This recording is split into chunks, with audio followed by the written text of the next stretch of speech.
अस्सलाम वालेकुम dear friends. उम्मीद है आप जहाँ भी होंगे खैरियत से होंगे। मेरे साथ आज मेरे बहुत ही अजीज़ दोस्त वकास डॉक्टर वकास साहब मौजूद हैं।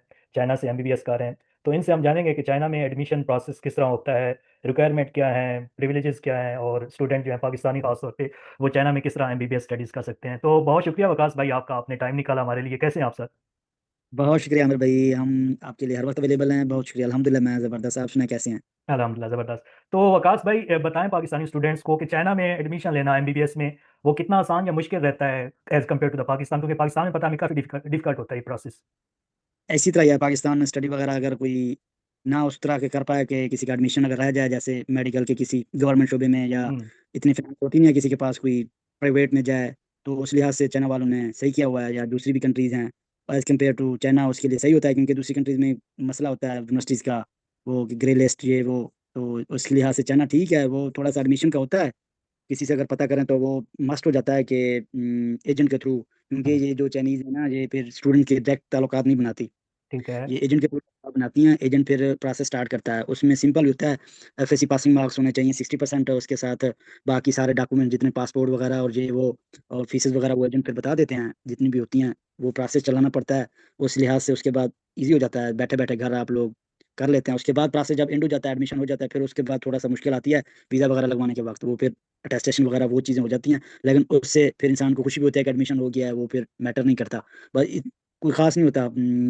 वो एफएससी की डिग्री होनी चाहिए हुँ। 60% मार्क पासिंग मार्क के लिए। उसके बाद जितना जिसके पास फैसिलिटीज़ हों वो इस लिहाज से फिर अवेल करता है कि कौन सी यूनिवर्सिटी जानी है, वो उसके फीसेस वगैरह देख करना और एजेंट वगैरह के साथ चीज़ें क्लियर करके वो फिर हो जाता है। उसकी कोई इशू नहीं है इतना। पाकिस्तान के लिहाज से तो बेहतर है, मीन जिसके लिए उसके अखराजात को देख कर और उसकी स्टडी कैपेसिटीज़ को देख कर वो फिर इधर फिर आसान हो जाता है चाइना के आने के लिए। अच्छा वकास भाई चलिए मैं जो आपसे समझाऊँ, एक तो देखने वालों को ये बता दें कि आप कौन से साल में हैं अभी एमबीबीएस के और कौन-सी यूनिवर्सिटी में हैं?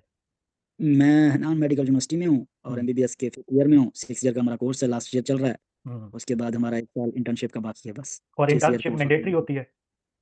इंटर्नशिप मैंडेटरी होती है सब यूनिवर्सिटीज़ में। तो क्यों हुँ। कोई यूनिवर्सिटीज़ फिर इजाज़त दे देती हैं कि आप पाकिस्तान चले जाएँ, हुँ। पाकिस्तान में कर लें। ठीक कोई है। यूनिवर्सिटीज़ फिर मैंडेटरी कर देती हैं अपनी यूनिवर्सिटी में ही। किसी का कोई क्रेडिट आल वगैरह का कोई इशू होता है ना, वो फिर अपनी यूनिवर्सिटी में मस्ट कर देती हैं। जैसे हमारी यूनिवर्सिटी में होता है कि अगर कहीं हम प्लैब करनी है, एफएमजी या किसी और में जाना है ना, तो वो हमारी यूनिवर्सिटी ये मैंडेटरी करती है कि अपनी यूनिवर्सिटी में ही इधर ही अपने हॉस्पिटल में इंटर्नशिप्स करें। बाकी यूनिवर्सिटी में मेरे दोस्त हैं, वो इंटर्नशिप पाकिस्तान में कर रहे हैं, चाइना से ही ग्रेजुएटेड हैं। कोई ज़बरदस्त। एक आध जो हमारी यूनिवर्सिटी के भी स्टूडेंट गए हैं जो वापसी, अब फिर उनका इशू मैंने सुना था करते हैं। लेकिन देखो अभी क्या होता है। वो फिर कहते हैं उनको अपनी पाकिस्तानी की हॉस्पिटल से ना फिर सर्टिफिकेट या जितना भी इंटर्नशिप किया वो फिर पूरा प्रोसेस लेकर आओ, हमें दिखाओ, स्टैम्प्स वगैरह क्लियर हैं, तो वो उस हिसाब से। लेकिन ये मैंडेटरी ही होती है।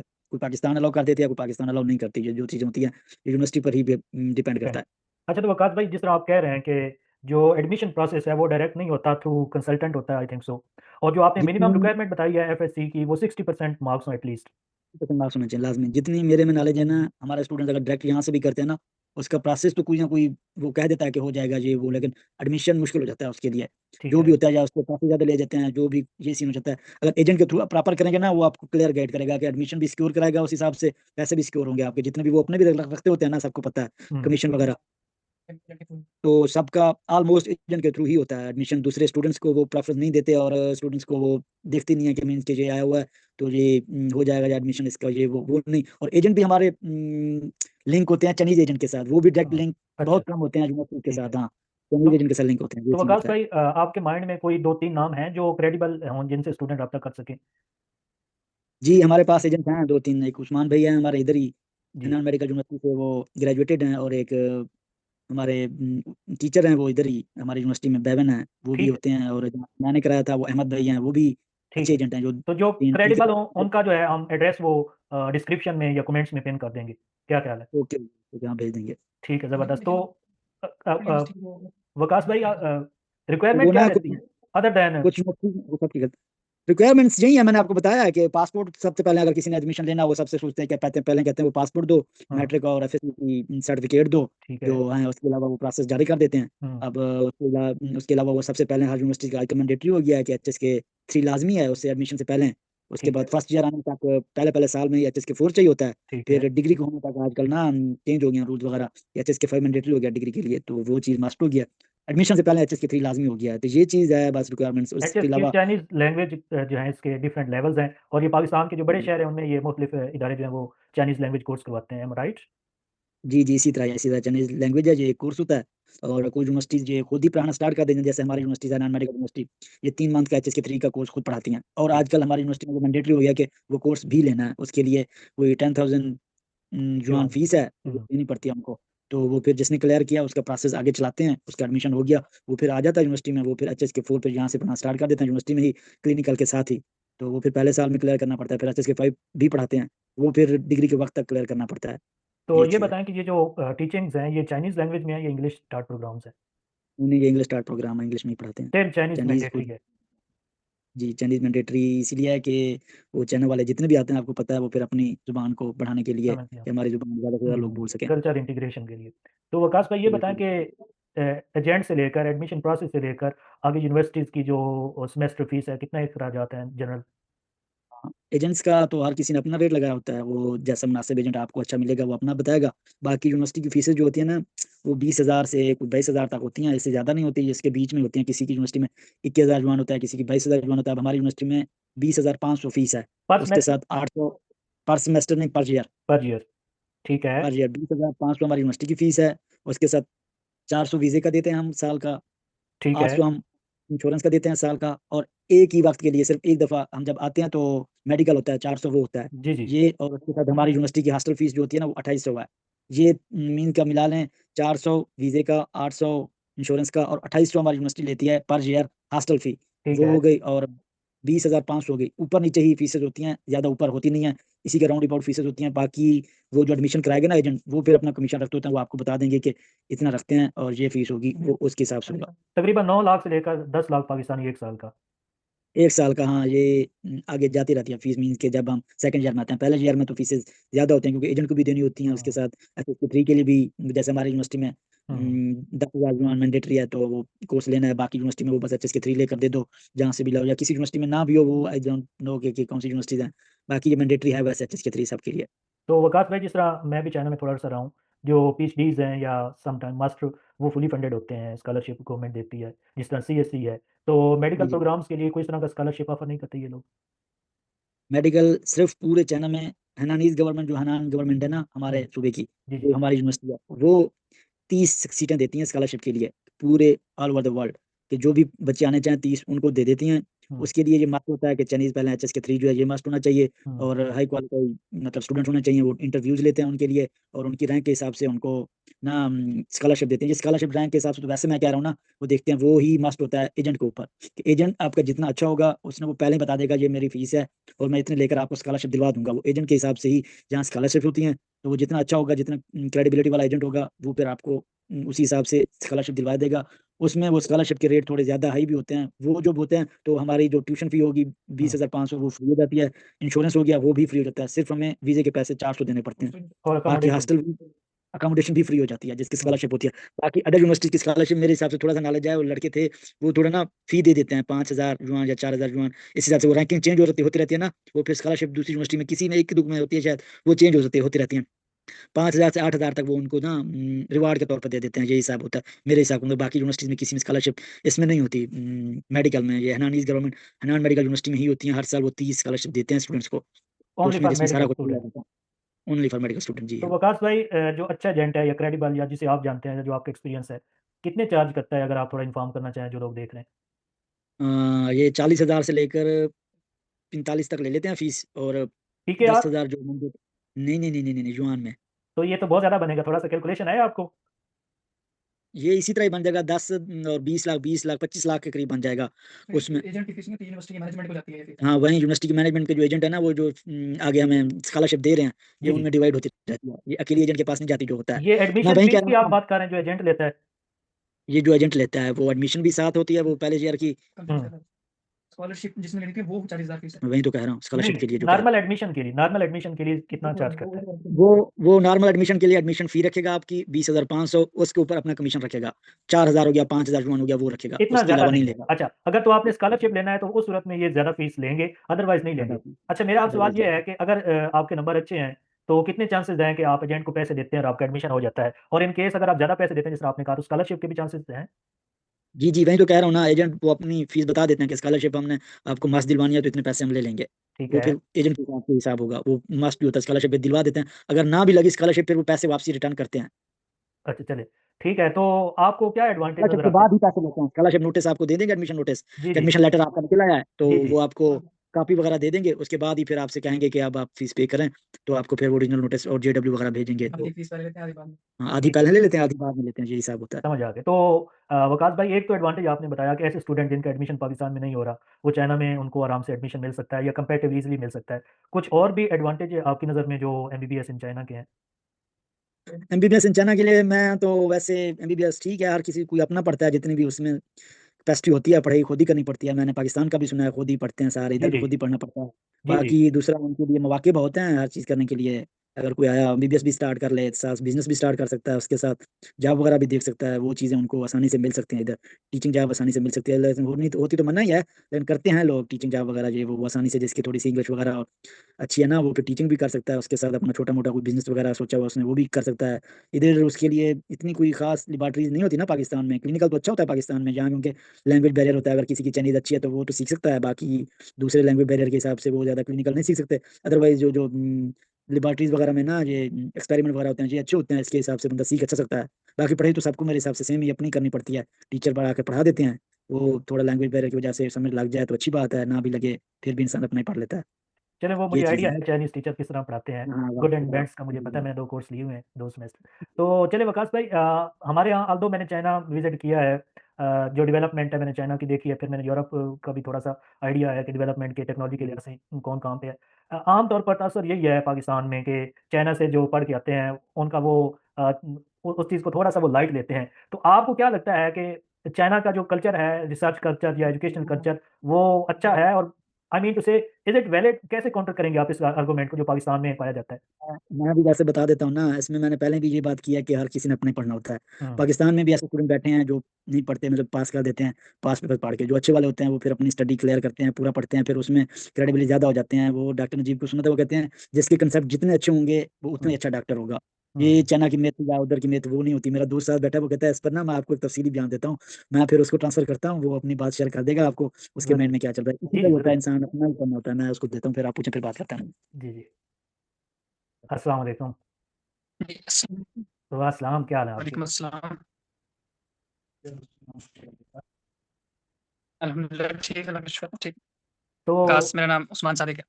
उस्मान साहब, मैं ज़रा इस सवाल के आपको आप पहले तो चाइना में एमबीबीएस के जो अप्स हैं ना उनको बताएं, फिर आप बताइएगा, इस पे बाद में आइएगा जो एडवांटेज है। एडवांटेज तो आई थिंक ऑलरेडी कवर कर लिया है उसने विकास भाई ने, कि मतलब एडवांटेज, मेन एडवांटेज तो यही है ना कि अगर किसी के पास एक्सपेंसेस इतने नहीं है कि वो पाकिस्तान पढ़ सके, हम्म या जैसे गवर्नमेंट कॉलेज में जिनका एडमिशन नहीं हो सकता, तो उसका मेन एडवांटेज तो यही है ना कि आपको कम फीस पे यहाँ चाइना में आके आप पढ़ हम्म सकते हैं। हम्म मेन सबसे बड़ा एडवांटेज तो ये है। बाकी उन्होंने कहा अगर आपको कोई इन फ्यूचर बिजनेस करने का, अगर आप चाइना करना चाहते हैं तो वो मौका मिल सकता है आपको चाइना में। यहाँ पर एक लार्ज मार्केट है, एक बड़ी एक, हम्म। तो अब वर्ल्ड ओवर कहीं भी अगर आप बिजनेस करना चाह रहे हैं तो वो आपको यहाँ पर मौका मिल सकता है अगर। तो मेन एडवांटेज तो यही है। बाकी थोड़ा सा जो थोड़ा सा डिसएडवांटेज है जो इज मैं, it more affordable than Pakistan? आपने कहा ये ज़्यादा अफोर्डेबल है जी प्राइवेट के मुकाबले में, प्राइवेट के मुकाबले, ठीक है। हम्म क्योंकि जिनका गवर्नमेंट में एडमिशन नहीं होता तो वो उन्हें प्राइवेट जाना पड़ता है पढ़ने के लिए। तो प्राइवेट में पाकिस्तान में जो फीसेज है वो 20 लाख प्लस ही है यार प्राइवेट कॉलेज की, और वो हम्म डोनेशन भी मांगते हैं। तो इधर तकरीबन हम्म 10 लाख एवरेज फीस है। हम्म। एवरेज फीस जो पर ईयर यहाँ पर है वो पर तकरीबन ईयर, 10 लाख है। ठीक है। तो मतलब हाफ हो जाती है। तो जो लोग अफोर्ड नहीं कर पा रहे होते तो उनके लिए चाइना थोड़ा इस लिहाज से थोड़ा बेनिफिशियल हो जाता है उनके लिए ना। ठीक है। तो मेन एडवांटेज तो ये चीज़ ही है जो सबसे है। हम्म। बाकी मैं इसमें रिकमेंड करता हूँ जो बच्चे पढ़ने वाले हैं ना, बेहतर है वही एडमिशन लें इधर। ठीक है। क्योंकि यहाँ पर थोड़ा सा लैंग्वेज बैरियर होता है। मतलब जो टीचर यहाँ पढ़ाते तो इंग्लिश में ही है, लेकिन उनकी इंग्लिश इतनी अच्छी नहीं होती। हम्म। तो उसके लिए फिर बच्चा अगर पढ़ने वाला है तो वो ऑनलाइन लेक्चर्स ले लेगा। ऑनलाइन लेक्चर्स बहुत सारे अवेलेबल हैं, यूट्यूब पर भी हैं सेल्फ और स्टडी जो टेलीग्राम करना पर जानते हो। हाँ, सेल्फ स्टडी जो करना जानते हैं यूट्यूब पर मिल जाते हैं। इसके अलावा टेलीग्राम पर डिफरेंट चैनल्स मिले हुए हैं जो मुख्तलिफ दुनिया की जो अकेडमीज हैं उन्होंने ऑनलाइन लेक्चर्स अपलोड किए हैं ना, तो हम्म, बच्चों ने मतलब उनके लेक्चर डाउनलोड करके डिफरेंट डिफरेंट एप्लीकेशन पर से, तो वो टेलीग्राम पर चैनल बनाए हुए हैं अपने अपने। तो ऐसे वहाँ ही से है। वो फ्री में मिल जाते हैं लेक्चर आपको हर तरह हम्म के। हम्म तो वो मसला नहीं है, बंदा ऑनलाइन पढ़ सकता है। बाकी जो यहाँ पर मेन इशू जो आता है वो हॉस्पिटल में प्रैक्टिस का है। सबसे बड़ा जो मेन इशू जो आता है ना, डिसएडवांटेज जो सबसे ज्यादा होता है जो एज एमबीबीएस स्टूडेंट आपको, वो चाइना में हॉस्पिटल में फेस प्रैक्टिस करते के दौरान आता है। हैं। ठीक है। क्योंकि वहाँ पर जो पेशेंट्स हैं वो सारे चाइनीज हैं, आप हम्म, उससे इंटरेक्ट नहीं कर पाते। ठीक है, ज़बरदस्त। तो जिस तरह पाकिस्तान में आपको हॉस्पिटल्स में प्रैक्टिस करने का मौका मिलता है ना, वो मौका यहाँ नहीं मिल सकता। यानी कि आप जो क्लिनिकल नॉलेज है, प्रैक्टिकल नॉलेज है, वो यहाँ अटेन नहीं कर पाते आप। सबसे बड़ा जो इन मेन केस डिसएडवांटेज है। In case if your language is Chinese language isn't good. हाँ, उसमें भी एक हद तक पॉसिबिलिटी है, क्योंकि ये जो यहाँ के जो हॉस्पिटल जहाँ तक जो हमने एनकाउंटर किया है, जो हमारी यूनिवर्सिटी के हिसाब से देखा, हुँ, ये आपसे एक लिमिट तक ही पेशेंट को इंटरेक्ट करने देते हैं। मतलब आप उनका फिजिकल एग्जाम कर लोगे या आप उनसे हिस्ट्री ले लोगे, उनकी सिम्पटम्स वगैरह पूछ लोगे या आइडिया दे दोगे। बाकी आप पेशेंट से खुद मतलब अपनी मर्जी से रिकमेंड नहीं कर सकते दवाई, और पेशेंट को कोई इंजेक्शन नहीं लगा सकते, ऐसा वगैरह आप कुछ भी नहीं कर सकते। मतलब ये प्रैक्टिकल चीज़ें आपको अलाउ नहीं करते इधर, ठीक है। तो इसलिए आप प्रैक्टिकल नॉलेज में वीक रह जाते हो थोड़ा। ये सब के लिए या सिर्फ़ फॉरेनर्स के लिए? फॉरेनर्स के लिए जो चाइनीज़ हैं ज़ाहिर है उनको तो वो ज़रा ज़्यादा हुँ, इंटरेक्ट कर लेते हैं, क्योंकि जो यहाँ पर जो डॉक्टर्स भी होते हैं ना और नर्सेज़ जो हैं हॉस्पिटल वगैरह में, उनकी इंग्लिश भी अच्छी नहीं है ना। उनकी भी समझ बहुत जो टीचर्स भी हैं, उनकी भी थोड़ी वीक इंग्लिश है, तो फिर वो भी इतना इंटरेक्ट नहीं करते फॉरेनर्स को, बस वो मेन-मेन चीज़ें बता के और वो क आगे टोरा अच्छा, करा देते हैं। यहाँ से जाने के बाद आप लोगों का एक टेस्ट होता है फॉर जॉब्स। वो पाकिस्तान में जो एमबीबीएस कर रहे होते हैं उनका भी होता है, आप लोगों का भी होता है। तो आप लोगों को हाँ। मालूम होगा कि जो लड़के यहाँ से एमबीबीएस करके जाते हैं, वो वहाँ पाकिस्तान में एम्प्लॉयड होते हैं या किसी दुनिया की किसी और जगह पे प्रैक्टिस करते हैं। तो उनकी क्या आपको स्टैटिस्टिक पता है? वो मैं आपको इसी हवाले से बता सकता हूँ कि क्योंकि जो पढ़ने वाले स्टूडेंट हैं जिन्होंने यहाँ पर पढ़ाई की है, हुँ, मतलब सही तरीके से पढ़ा है, अपना अलग से लेक्चर्स लिए हैं, उनके लिए तो कोई इश्यू नहीं होता। ओके। अलबत्ता यहाँ पर क्योंकि यहाँ का एग्ज़ामिनेशन सिस्टम कोई इतना डिफ़िकल्ट नहीं है, कोई हार्श नहीं है, मतलब हार्ड एग्ज़ामिनेशन नहीं है। यहाँ पर एग्ज़ाम पास करना थोड़ा ईज़ी है, मतलब पाकिस्तान की निस्बत यहाँ पर एग्ज़ाम पास करना ईज़ी है, मतलब कुछ पास सम पेपर्स वगैरह होते हैं, समटाइम ओपन बुक एग्ज़ाम भी कुछ टीचर्स ले लेते हैं। कुछ सब्जेक्ट्स के ओपन बुक एग्ज़ाम्स भी हैं। हुँ, तो इस वजह से यहाँ तो बच्चे बस एग्ज़ाम से 15-20 दिन पहले पढ़ लिए, महीना पहले पढ़ लिया, वो एग्ज़ाम तो पास कर लेते हैं यहाँ का। हुँ, लेकिन उन्हें फिर बाद में जाके जो मुश्किल होती है, जो बच्चे स्ट्रगल। साथ-साथ अपनी तैयारी करते रहते हैं, ये सोच के हुँ, कि मैंने पाकिस्तान जाके प्रैक्टिस करनी है या बाहर कहीं भी जाना है। हुँ, यानी कि जो पढ़ने वाले बच्चे होते हैं, जो साथ-साथ अपनी पढ़ाई कर रहे होते हैं, हुँ, यूनिवर्सिटी के अलावा, मतलब यूनिवर्सिटी के सिलेबस के अलावा अपना-अपना पढ़ते रहते हैं, जो उन्हें पता है हमने एमबीबीएस का सिलेबस कवर करना है।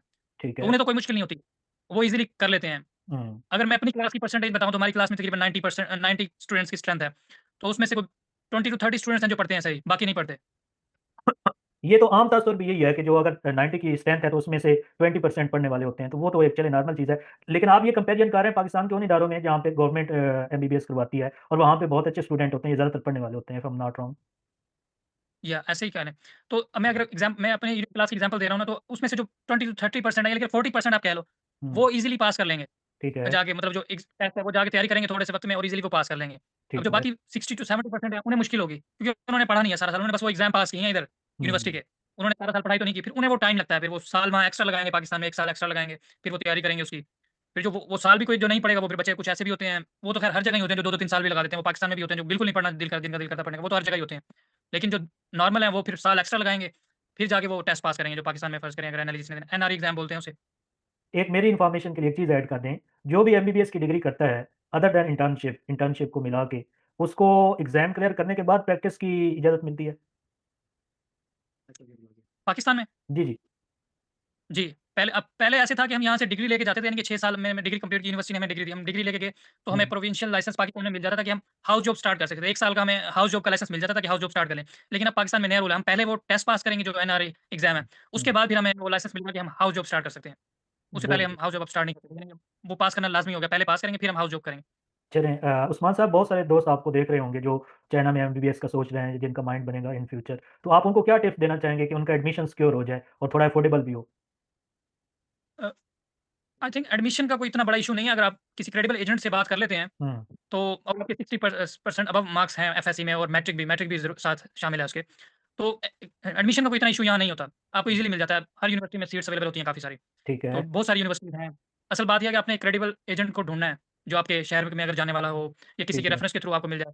तो ठीक है। बाकी तो फिर एक प्रोसेस तो ज़ाहिर होता है, उसमें वो कुछ अटेस्टेशन आपको अपने सारे वो डॉक्यूमेंट अटेस्टेशन करवाने होते हैं। जी, पहले जी। बोर्ड से, फिर आपको आईबीसीसी जो हमारा एक पूरे पंजाब का जी, बोर्ड है, उससे अलग से अटेस्टेशन, वो तो एक प्रोसेस है, वो आपको गुज़रना ही पड़ेगा, उससे पासपोर्ट वगैरह वो हुँ, कुछ चीज़ें हैं, वो तो आपको प्रोसेस बाकी एडमिशन में कोई ऐसा इतनी मुश्किल नहीं है, आपको ईज़िली एडमिशन मिल जाता है एमबीबीएस का। बाकी एक थोड़ी उसमें मैं गाइड करता हूँ कि जो स्टूडेंट मतलब दिल से जिनकी ख्वाहिश है और पढ़ना चाहते हैं, तो जी, जी, वही लें तो बेहतर है। समझ मतलब गया। बहुत सारे स्टूडेंट्स इधर इधर इधर आकर फिर वो इधर-उधर जो है जी, जी, एक्स्ट्रा आवारागर्दी से एक्टिविटीज़ में कुछ चले जाते स्टूडेंट्स हैं। करते हैं, ख़ास तौर पे जिनके एक्टिविटीज़ में। जिनकी जिनकी पढ़ाई की तरफ रुझान नहीं होता, कम नंबर लेके पास हुए होते हैं। फिर वो नए माहौल में आते हैं, थोड़ा टफ़ भी होता है, लैंग्वेज बैरियर भी होता है ज़ाहिरी तौर पे। तो वो उनको फिर और आप इसमें कह मैं रहे थे। जैसे जी, जी, बिल्कुल आप सही कह रहे हैं। खास तौर पे जो 600-600 700-700 वाले नंबर्स वाले स्टूडेंट्स हैं, मैं उन्हें बिल्कुल भी रिकमेंड नहीं करूँगा कि वो एमबीबीएस में आएँ इधर। सीरियस स्टूडेंट्स, ठीक है। हुँ, ठीक है, क्योंकि वकास इधर भाई। वो हुँ, हुँ, एडमिशन लेना आसान है ना, तो इधर से वो 600-600 वाले 700-700 वाले नंबर्स वाले भी स्टूडेंट्स आ जाते हैं इधर। फिर वो नहीं पढ़ते इधर आके, फिर वो खराब करते हैं बाद में ओवरऑल जो हमारी वो परसेंटेज होती है ना, जो बीच में, यानी कि वो फिर एक वो पूरे चाइना के लिए एक मिथ वो बन जाती है ना कि चाइनीज़ स्टूडेंट वो डॉक्टर अच्छे नहीं है। तो फिर जो हमारे जैसे जो पढ़ने वाले भी जी, हैं, जी, वो जी। भी फिर सफ़र कर रहे होते हैं कि ऐसा तो ही वो है, भी मैं बीच में समझ गया। कह लो। हाँ, आप समझ गए। चलें उस्मान साहब और वकास साहब, आप दोनों का बेहद शुक्रिया, आप लोगों ने टिप्स दी, प्रोसेस बताया और मैं आपसे रिक्वेस्ट करूँगा कि आप लोग जिनको ज़ाती तौर पर आप जानते हैं, जो क्रेडिबल लोग हैं, जो एडमिशन करवाते हैं, और अफोर्डेबल भी हैं, ट्रस्टवर्थी हैं, उनका मुझे लिंक या नंबर शेयर कर दीजिएगा, मैं कमेंट्स में या डिस्क्रिप्शन में पिन कर दूँगा। ये वीडियो बनाने का मकसद सिर्फ़ और सिर्फ़ स्टूडेंट्स को गाइडेंस देना है। मेरा कोई ज़ाती वास्ता या ताल्लुक एजेंट वगैरह या बाकी लोगों से नहीं है, तो सिर्फ़ स्टूडेंट्स की गाइडेंस के लिए ये वीडियो मैंने बनाई है। तो आप लोगों का बहुत शुक्रिया, उस्मान साहब आपका भी शुक्रिया, वकास साहब का भी शुक्रिया अदा करें अगर मेरे करीब आपके करीब बैठे हैं तो। मैं आपको आंसर देता हूँ। जी। हमारा भी बहुत शुक्रिया, बहुत जी, शुक्रिया वकास भाई, ये तकलीफ मीटिंग भी आपकी। एंड होने वाली है, तो आप दोनों का बेहद शुक्रिया, आप लोगों ने गाइडेंस दी, टाइम निकाला और मेरी ये कॉल पे आप लोगों ने एक्सेप्टेंस दी। तो आप मुझसे अगर नंबर उनका शेयर कर देंगे तो वो बड़ा अच्छा रहेगा, मैं स्टूडेंट्स के लिए वो पिन कर दूँगा। कि मैं शेयर कर देता हूँ। जी, बहुत शुक्रिया वकास भाई आपका। बहुत शुक्रिया, हमारा भी बहुत शुक्रिया। अल्लाह हाफ़िज़।